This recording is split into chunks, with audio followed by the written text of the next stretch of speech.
Every NHL trade deadline has noise. Big names, big drama, viral moments. But the trades that matter most often aren't the loudest. Today, we're breaking down a move that didn't dominate social feeds, but could fundamentally change a team's playoff odds. The Chicago Blackhawks traded defenseman Connor Murphy to the Edmonton Oilers. In exchange, a second-round pick in the 2028 NHL Draft. No big name coming back. No blockbuster. Just a focused hockey trade.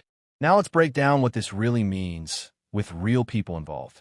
Kyle Davidson has built this Oilers roster around elite offensive talent, but he's been honest about needing more defensive structure.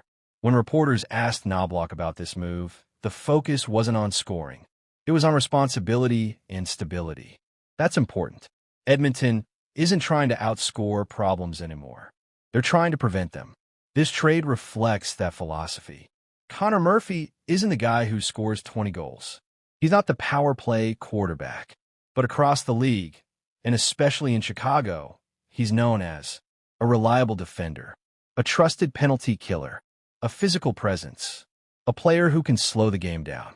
During his time with the Blackhawks, Murphy often matched up against elite forwards like Austin Matthews, Nathan MacKinnon, and Mikko Rantanen. That's not easy, and that's why Edmonton wanted him. Edmonton has offensive stars that need space to operate. Connor McDavid, Leon Draisaitl, Zach Hyman, Ryan Nugent-Hopkins.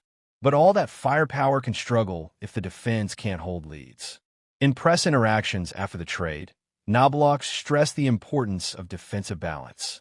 This is more than just boots on the ice.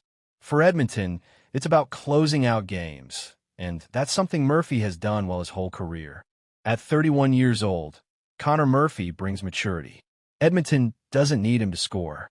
They need him to play tough minutes, take defensive zone starts, handle heavy forechecking, absorb pressure late in games.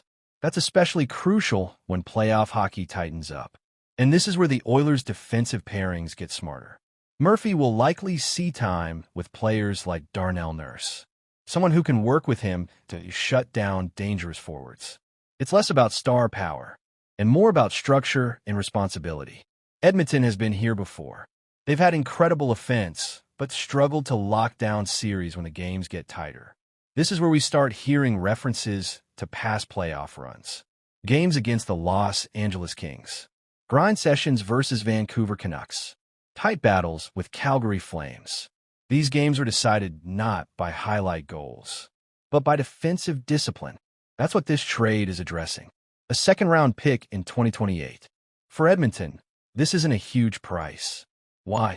Because the pick is far in the future. It doesn't affect their current core. It doesn't delay their competitive window.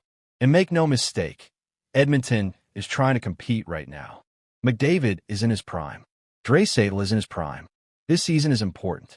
Waiting another year was not the plan. The Blackhawks are not competing for a cup this year. They're building. Chicago's group includes Dylan Strome, Alex Vlasic, Kevin Korchinski, young players who need playing time. By moving Murphy, Chicago opens ice time for prospects, adds future draft value, keeps flexibility up front. That's classic rebuild strategy. This trade only works because of timing. Edmonton is in its window. Chicago is building toward its window. Two teams with completely different goals, yet both come out ahead. That's smart hockey. So quiet trades like this often get overlooked. But when the Oilers defend a one-goal lead late in the playoffs, when they kill a penalty at a critical moment, when Connor McDavid and Leon Draisaitl have space to operate because the defense can limit pressure, that's when this trade will matter most. Connor Murphy to the Edmonton Oilers. A 2028 second-round pick to the Chicago Blackhawks. Quiet, calculated, meaningful, and sometimes the quietest moves are the ones that decide everything.